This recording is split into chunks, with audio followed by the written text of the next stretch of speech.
আচ্ছা, ওই অ্যানায়নের যে সক্রিয়তা সিরিজ আমার মনে হয় ওইখানে একটু ভুল ছিল।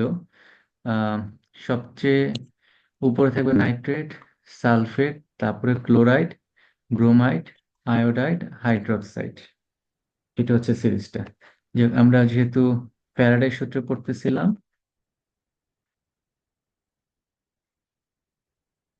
ফ্যারাডের সূত্র, ফ্যারাডের সূত্রের সমীকরণে আসি। আমি তাও একবার সূত্রটা রিপিট করতেছি। ছিল কোনো গলিত বা দ্রবীভূত তড়িৎ বিশ্লেষের দ্রবণের মধ্য দিয়ে তড়িৎ প্রবাহিত করলে ক্যাথোডে সঞ্চিত বা অ্যানোডে দ্রবীভূত পদার্থের পরিমাণ প্রবাহিত তড়িৎ চার্জের সমানুপাতিক। হ্যাঁ, তাহলে এখানে সঞ্চিত পদার্থ বা দ্রবীভূত পদার্থ যদি তোমার ডাব্লিউ হয় এবং প্রবাহিত চার্জ সেটা যদি কিউ হয়, তাহলে ডাব্লিউ প্রপোর্শনাল টু কিউ হবে। এটা হচ্ছে ফ্যারাডের সূত্র অনুযায়ী সমীকরণ। আর এখান থেকে আমরা যদি সমানুপাতিক চিহ্নটা উঠাই দেই, তাহলে একটা ধ্রুবক চলে আসবে জেড। তাহলে সমীকরণটা হবে জেড কিউ। আর আমরা আবার জানি আই ইকুয়ালস টু হচ্ছে কিউ বাই টি। তাহলে তোমার কিউ ইকুয়ালস টু হবে আইটি। আইটি হবে। ঠিক আছে। আচ্ছা, এখন আমরা যদি কিউ এর জায়গায় আইটি বসাই দিই, তাহলে সমীকরণটা হবে W equals to Z I T. এটাই হলো আহ তোমার সমীকরণ। ঠিক আছে, সবাই সমীকরণটা তুলে নাও।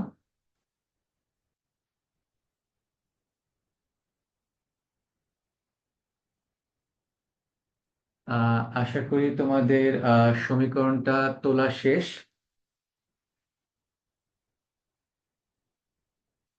সমীকরণটা তোলা শেষ। সেই ক্ষেত্রে আমি পরের লাইনে চলে যাচ্ছি। এখানে ডাব্লিউ আর কিউ কি সেটা তো বলেই দিছি। আই হচ্ছে প্রবাহিত তড়িৎ প্রবাহ, টি হচ্ছে সময়, আর জেড হচ্ছে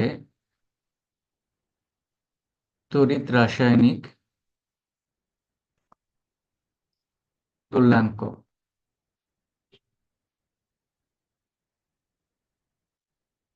তাহলে আই টি আর জেড এর মানে কি সেটা আমরা এখানে লিখে নিলাম। এখন তড়িৎ রাসায়নিক তুল্যাঙ্ক কি সেটা আমাদেরকে একটু বুঝতে হবে। জেড, ওইটা কি? তাহলে জেড হলো তড়িৎ রাসায়নিক তুল্যাঙ্ক। এটার সংজ্ঞাটা আমরা দেখে নিই। কোনো গলিত বা দ্রবীভূত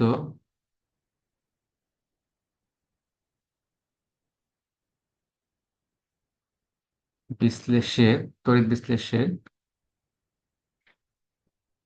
দ্রবণের মধ্য দিয়ে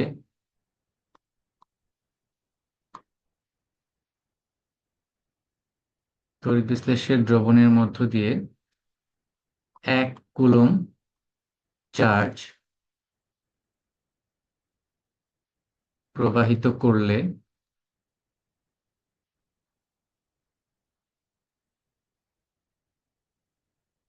ক্যাথোডে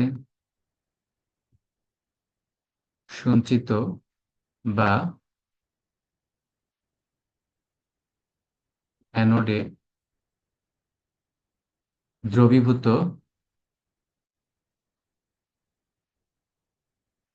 পদার্থের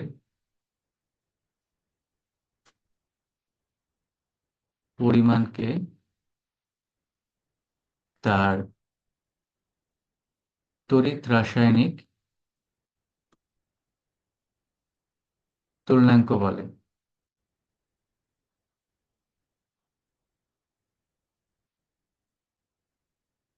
এই হলো তড়িৎ রাসায়নিক তুলনাঙ্ক জেড এর সংজ্ঞা।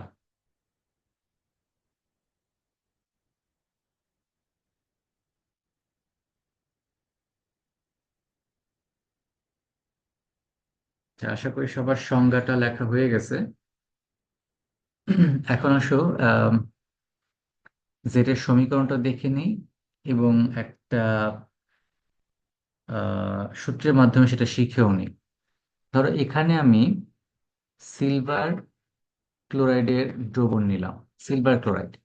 এখন সিলভার ক্লোরাইডকে আমি যদি দ্রবীভূত করি তাহলে সেখান থেকে সিলভার আয়ন উৎপন্ন হবে আর ক্লোরাইড আয়ন উৎপন্ন হবে। তো এখানে সিলভার আয়ন আর ক্লোরাইড আয়নের মধ্যে কোনটা ক্যাথোডে যে সঞ্চিত হবে বলো দেখি তোমরা। ক্যাথোডে কোনটা যাবে? সিলভার। সিলভার। তাহলে এই সিলভার ক্যাথোডে যে একটা ইলেকট্রন গ্রহণ করবে এবং সিলভার ধাতু হিসেবে সঞ্চিত হবে। তা আমরা কিন্তু এখানে বলতেছি যে একটা সিলভার আয়ন একটা ইলেকট্রন গ্রহণ করে একটা সিলভার ধাতু রূপে সঞ্চিত হবে।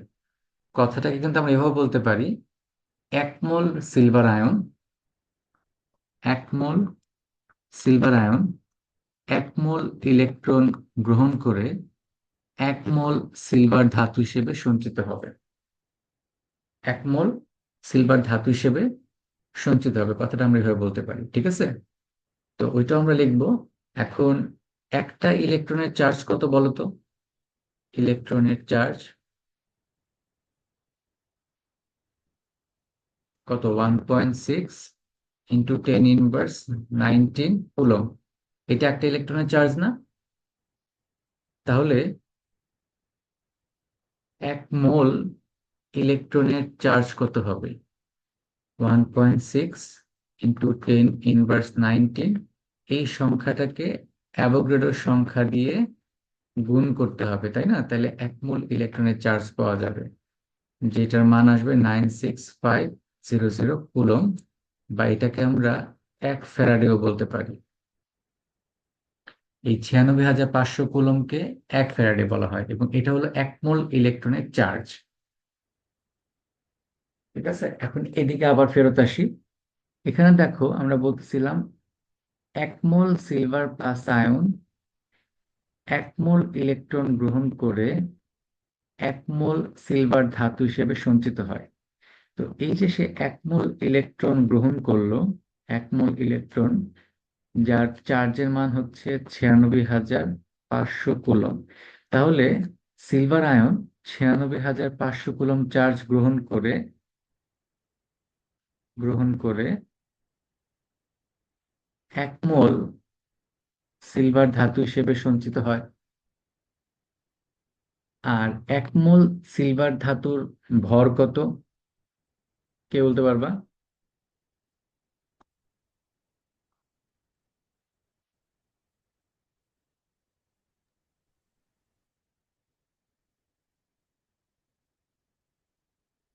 108, 107.8 বা 9, এটাকে আমরা 108 লিখতে পারি।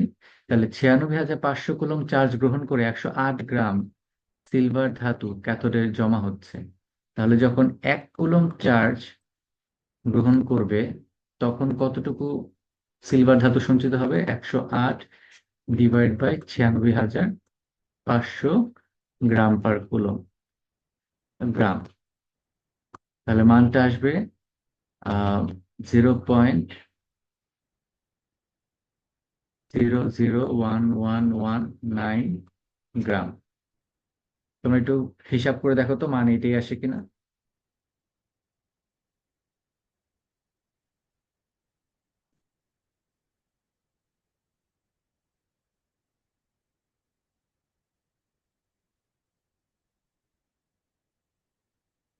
তোমরা হিসাব করে আমাকে একটু বলো।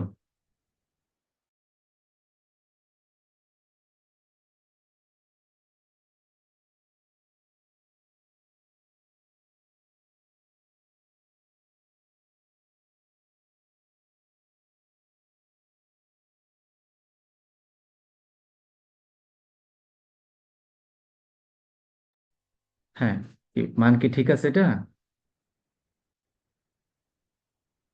তোমরা একটু ক্যালকুলেটরে হিসাব করে দেখো।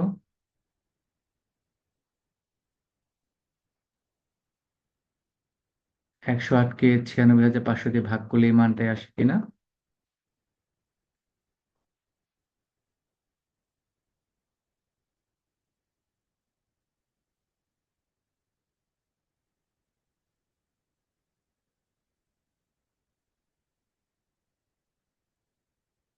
আবার সংজ্ঞায় দেখো, এই 1 কুলম্ব চার্জ যখন প্রবাহিত হয় তখন অ্যানোডে বা ক্যাথোডে যে পরিমাণ পদার্থ সঞ্চিত হয়, হ্যাঁ, ক্যাথোডে যে পরিমাণ সঞ্চিত হয় বা অ্যানোড থেকে যে পরিমাণ দ্রবীভূত হয় তাকে কিন্তু তড়িৎ রাসায়নিক তুলনাঙ্ক বলে।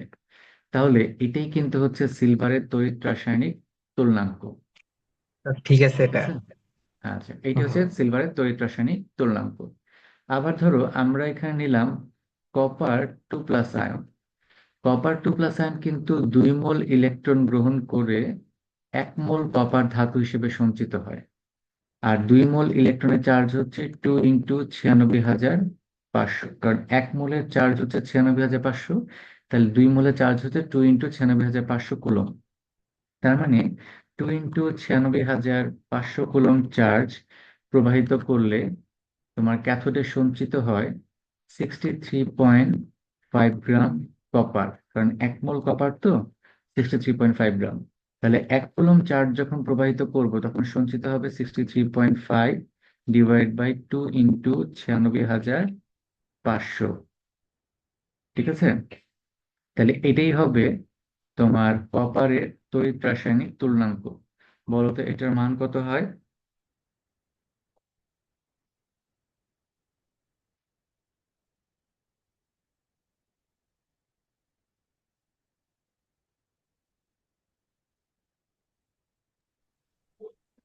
3.290 into টেন আবার ইনভার্স বলো, মাইনাস ফোর। আবার বলো। 3.29 হুম, টেন ইনভার্স মাইনাস ফোর। 4 গ্রাম। তাহলে এটাই হচ্ছে তার তড়িৎ রাসায়নিক তুল্যাঙ্কের মান। ঠিক আছে। এখন এই সমীকরণটাতে আবার একটু খেয়াল করো, এখানে 63.5 কি ছিল? কপারের, এটা কপারের পারমাণবিক ভর না? আর এই 2, এটা হচ্ছে 2 মোল ইলেকট্রন গ্রহণ করতেছে বলে এখানে মান আসছে 2। আবার দেখো এখানে কপারের চার্জ সংখ্যাও কিন্তু 2, চার্জ সংখ্যাও কিন্তু 2। আর 96,500 এটা তো ফিক্সড, সব ক্ষেত্রে বসাতে হয়। তাহলে আমরা জেড এর সমীকরণটা লিখতে পারি, জেড ইকুয়ালস টু পারমাণবিক ভর ডিভাইড বাই চার্জ সংখ্যা ইন্টু 96,500। বা আমরা ফ্যারাডও লিখতে পারতাম। তাহলে এটা হচ্ছে পারমাণবিক ভর এম, ই হচ্ছে চার্জ সংখ্যা, আর 96,500। আমরা এই সমীকরণ দিয়ে সরাসরি এখন কিন্তু চাইলেই জেড এর মানটা বের করে ফেলতে পারবো, এবং এটা হবে গ্রাম পার কুলম, একক। কারণ প্রতি কুলম চার্জে সঞ্চিত পদার্থের পরিমাণই হচ্ছে জেড।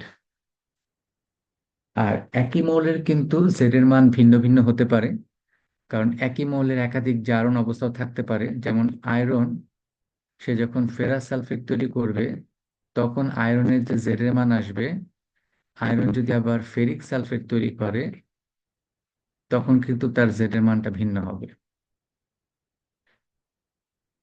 কারণ এখানে যে আমরা চার সংখ্যা দিয়ে ভাগ করতেছি, পদার্থের চার সংখ্যা কিন্তু ভিন্ন ভিন্ন হইতে পারে, সেক্ষেত্রে একই মৌলের জেড এর মান ভিন্ন ভিন্ন হইতে পারে। এই জন্য আগে আমাদেরকে যৌগটা দেখে নিতে হবে। কথা কি বোঝা গেল? তাহলে আমরা এই সমীকরণ দিয়ে সরাসরি জেড এর মান বের করে ফেলতে পারবো।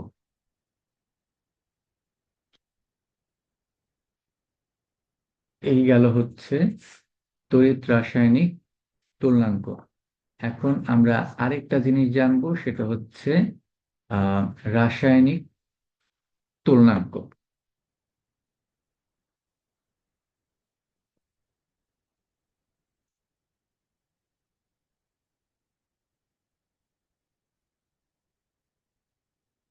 আর একটা সংজ্ঞাটা আমরা একটু সংক্ষেপেই লিখি, সেটা হচ্ছে 1 ফ্যারাডে চার্জ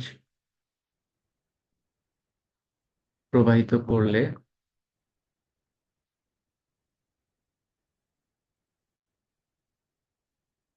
অ্যানোডে দ্রবীভূত বা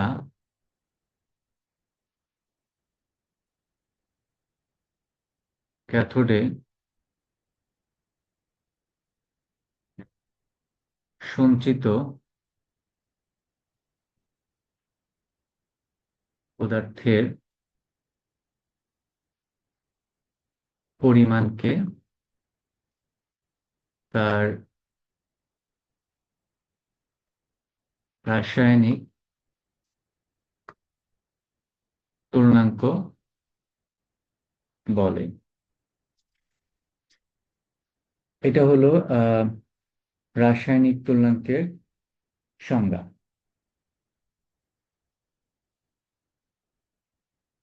ঠিক আছে।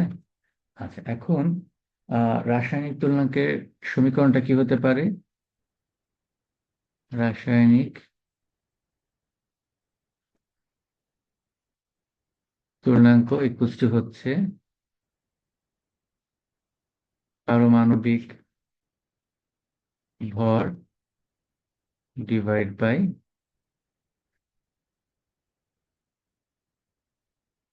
চার্জ সংখ্যা।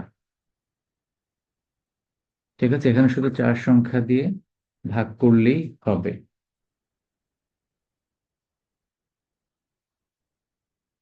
আর এই চ্যাপ্টারে কোনো কোনো বইতে দেখবা যে তুল্য ভরের কথা বলা আছে। তুল্য ভর আমার মনে হয় আমি তৃতীয় অধ্যায়তেই আহ পড়ানো হয়েছে তুল্য ভরটা, যখন নর্মালিটি পড়াইছি। নর্মালিটির মধ্যেই তুল্য ভর অংশটা তোমাদের বলে দিয়েছিলাম। ঠিক আছে। তো আমরা ফ্যারাডে সূত্রের ম্যাথে যাব। তার আগে একটা জিনিস বলে নিই, সেটা হচ্ছে ফ্যারাডে সূত্রের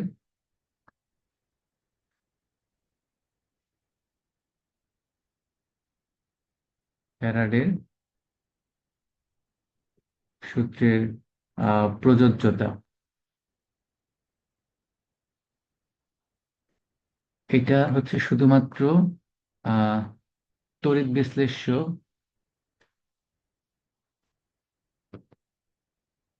পরিবাহীর ক্ষেত্রে প্রযোজ্য। এটা কিন্তু আহ ইলেকট্রনীয়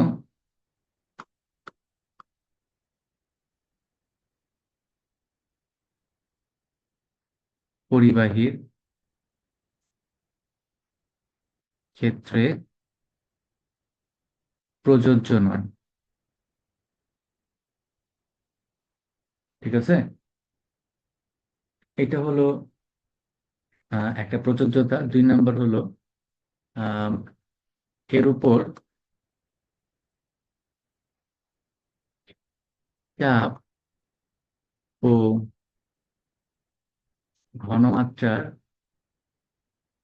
কোনো প্রভাব নেই। তুমি ঘনমাত্রা যত বাড়াও কি কমাও, এখানে কতটুকু পদার্থ সঞ্চিত হবে বা কতটুকু অ্যানোড থেকে দ্রবীভূত হবে সেটা নির্ভর করে প্রবাহিত তড়িৎ চার্জের উপরে, ঘনমাত্রার উপরে না। আরেকটা হচ্ছে এখানে চাপেরও কোনো প্রভাব নাই, চাপ বাড়াও কি কমাও এতেও কিছু নির্ভর করে না, এটা নির্ভর করে প্রবাহিত তড়িৎ চার্জের উপরে। তবে তাপমাত্রার প্রভাব আছে, কারণ তুমি যখন তাপ প্রয়োগ করবা তখন আয়নগুলোর গতিবেগ বেড়ে যায়, ফলে এর পরিবাহিতা বেড়ে যায়। ঠিক আছে। আচ্ছা, এটা হলো এই মতবাদের একটা আহ সাফল্য বলতে পারো ফ্যারাডে সূত্রের। আর সীমাবদ্ধতা হলো, কি করে? সীমাবদ্ধতা এই মডেলের একটা সীমাবদ্ধতা হচ্ছে তোমার ওই যে লিখলাম ইলেকট্রনীয় পরিবাহীর ক্ষেত্রে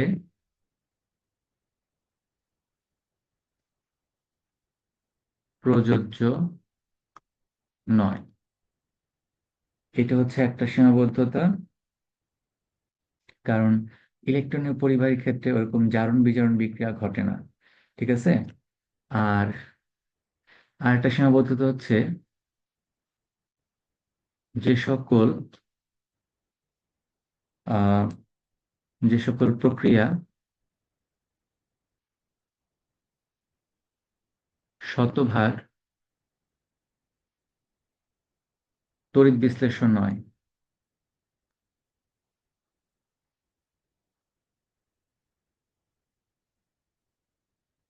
তাদের ক্ষেত্রে প্রযোজ্য নয়।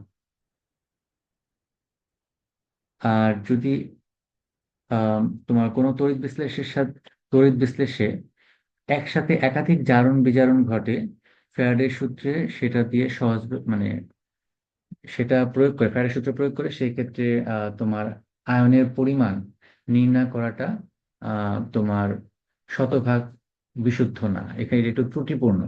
তার মানে সেক্ষেত্রে আমরা বলতে পারি তোমার যে তড়িৎ বিশ্লেষণ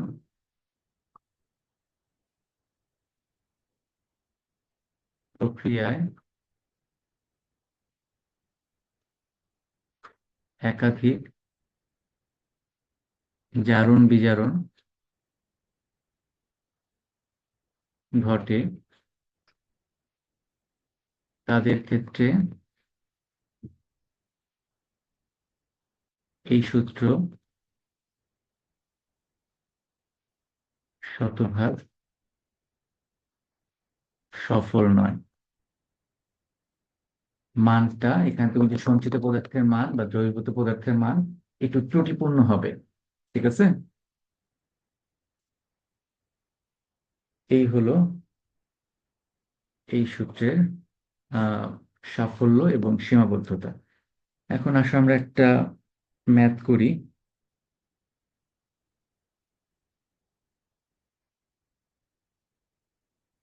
প্রথম ম্যাথ, প্রশ্ন হলো ফেরাস সালফেট এর দ্রবণে 250 অ্যাম্পিয়ার বিদ্যুৎ 40 মিনিট চালনা করলে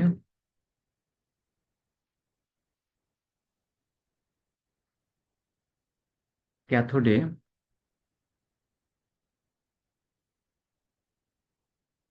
কত গ্রাম ধাতু জমা হবে?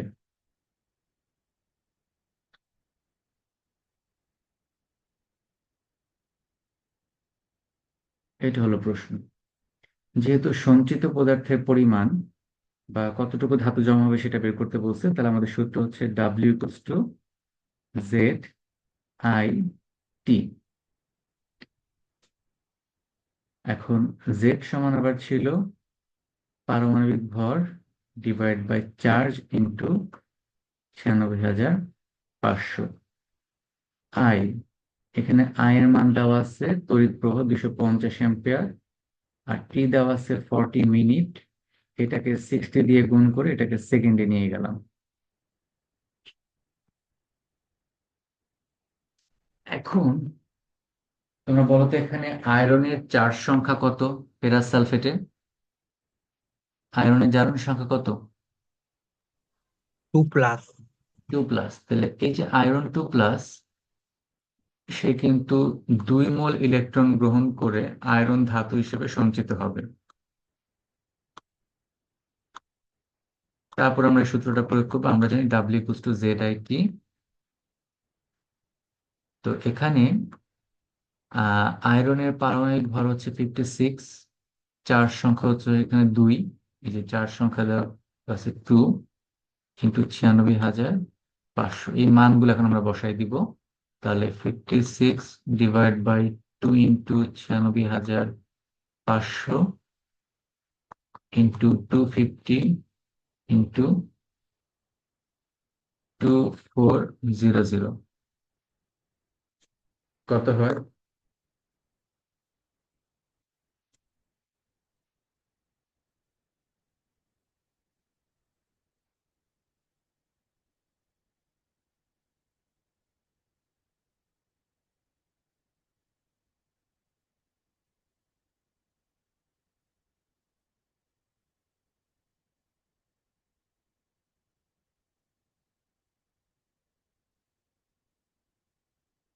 হিসাব করে বলো।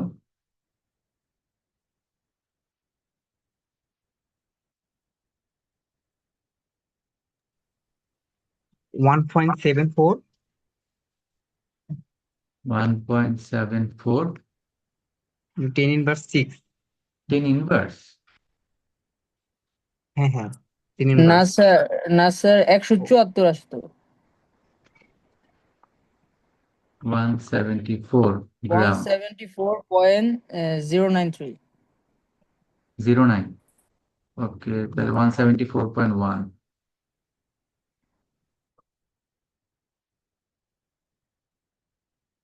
হ্যাঁ, ওরকমই আসার কথা।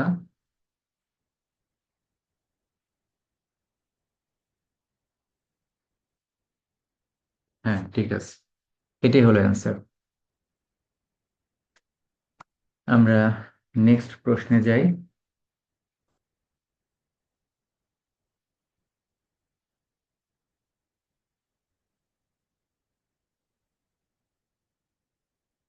সবগুলো প্রশ্ন দেখা যায় মোটামুটি একই রকম। আমি প্রশ্ন লিখে দিচ্ছি, তোমরা দেখলেই বুঝবা যে এইটারও অ্যান্সার একই রকম।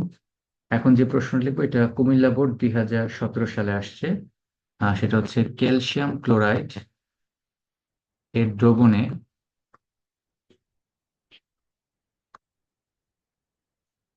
5 অ্যাম্পিয়ার বিদ্যুৎ 10 মিনিট চালনা করলে ক্যাথোডে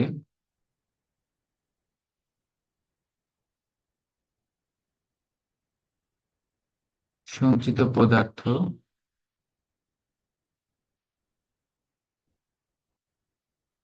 নির্ণয় করো। সেম টাইপের ম্যাথ। এখানে ক্যালসিয়াম 2+ আছে, সে 2 মোল ইলেকট্রন গ্রহণ করে ক্যালসিয়াম ধাতু হিসেবে সঞ্চিত হবে। তাহলে ডাব্লিউ ইকুয়ালস টু হচ্ছে ZIT।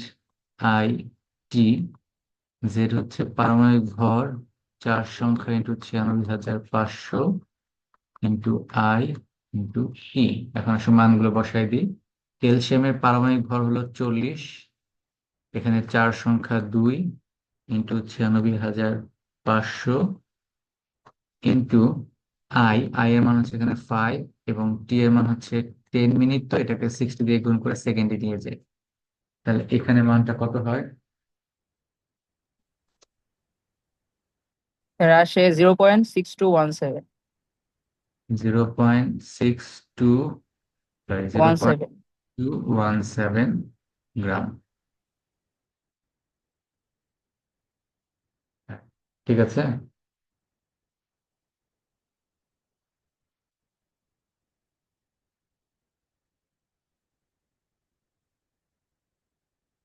এরপরে আরেকটা প্রশ্নে যাই। 3 নাম্বার, একটি একযোজি ধাতবায়ন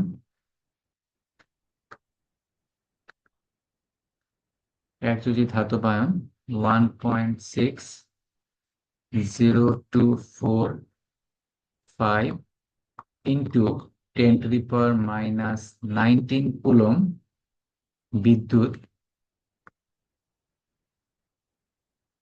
পরিবহন করলে তবে ওই ধাতুর 1 গ্রাম মোল আয়ন 1 গ্রাম মোল আয়ন কি পরিমাণ বিদ্যুৎ পরিবহন করবে?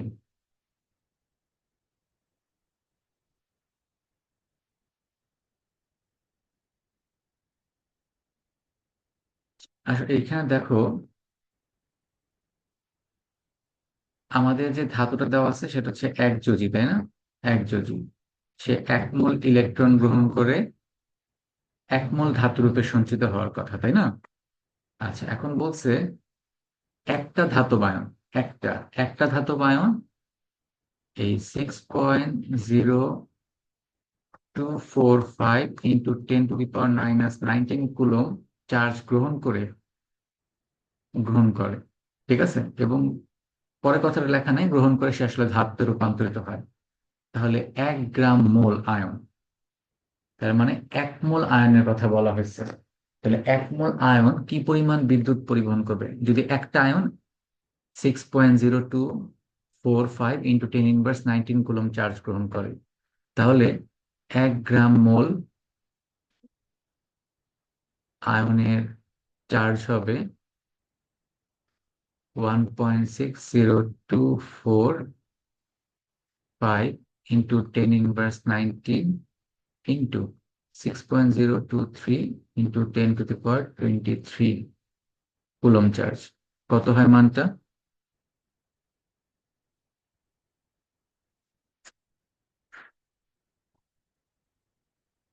দেখো তো, তাহলে কত হচ্ছে মানটা? তোমরা একটু ক্যালকুলেটরে হিসাব করলে জি। না মানে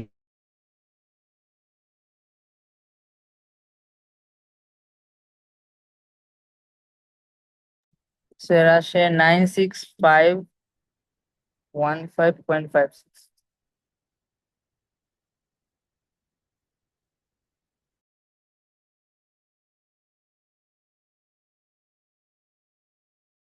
হ্যাঁ, একটু আবার বলো। 96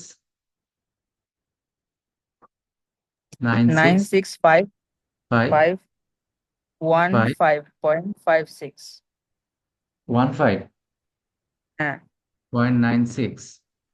হ্যাঁ ওকে, ঠিক আছে, তাহলে এটি হচ্ছে স্যার, ওই 55 হবে না, 96515। 96515। ঠিক আছে, তাহলে আবার লিখে দিই। 96515.96 কুলম্ব। ঠিক আছে এবার? ঠিক আছে, আসলে আমরা এর পরে আরেকটা ম্যাথে যাই।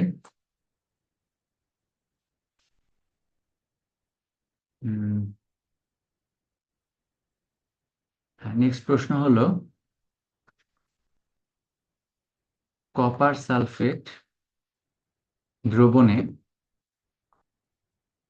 2 অ্যাম্পিয়ার বিদ্যুৎ প্রবাহ কতক্ষণ চালনা করলে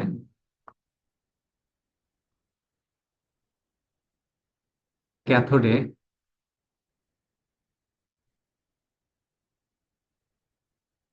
2.368 গ্রাম কপার সঞ্চিত হবে?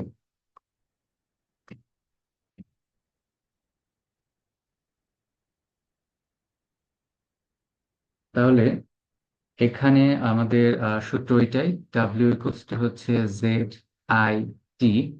আমাদের মেইনলি এখানে টি এর মান নির্ণয় করতে হবে, তাহলে এটা হবে W/ZI। আবার W/Z, জেড এর সমীকরণ হচ্ছে M/E ইন্টু 96,500 ইন্টু I। তাহলে সমীকরণটা দাঁড়াচ্ছে W/T into 96,500 divide by M into I। তাহলে এখানে W এর মান ছিল 2.368। চার্জের মান কত বলতো?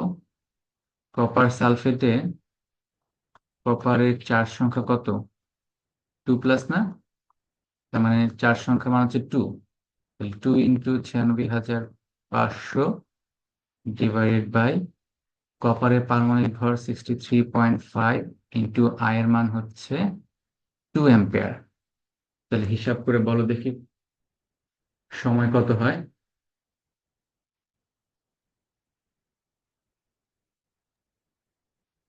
Sir 3598.61 3598.61 61 second. ঠিক আছে, এটা হচ্ছে সেকেন্ডে আসলে। এখন তুমি চাইলে 60 দিয়ে ভাগ করে এটাকে মিনিটে নিয়ে যেতে পারো।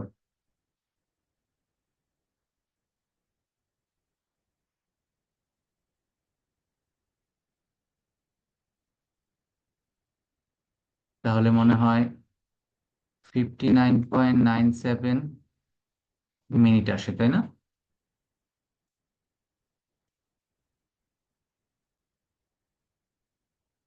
ঠিক আছে, এখন আরেকটা প্রশ্ন লিখতেছি। এই ম্যাথটা আমরা নেক্সট দিন সলভ করব। প্রশ্নটা সবাই তুলে নাও। এসিড মিশ্রিত পানির মধ্য দিয়ে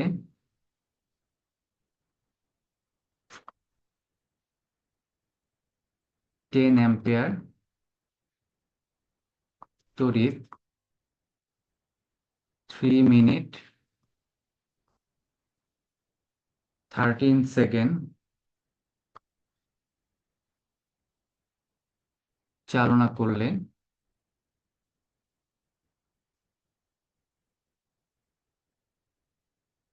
কত পরিমাণ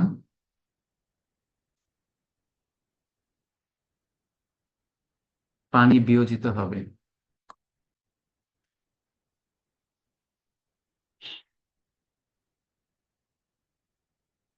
প্রশ্ন এখানে শেষ না, আরেকটা অংশ আছে। এসটিপি তে কত আয়তনের হাইড্রোজেন ও অক্সিজেন গ্যাস উৎপন্ন হবে? এই প্রশ্নটা আমরা সমাধান করব, ঠিক আছে? আচ্ছা, বলতো পানিকে বিয়োজিত করলে কি কি উৎপন্ন হয়?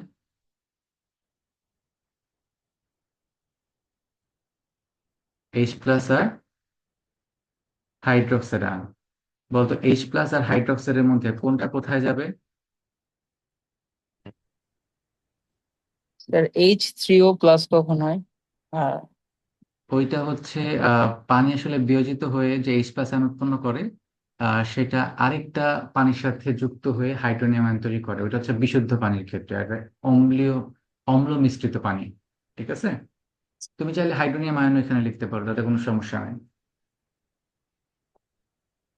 আর হাইড্রোক্সাইড আয়ন লিখতে হবে। তাহলে অ্যানোডে যাবে হচ্ছে হাইড্রোক্সাইড, আর ক্যাথোডে যাবে এইচ প্লাস। এই বিক্রিয়াগুলো দিয়ে আমরা ম্যাথটা সলভ করব।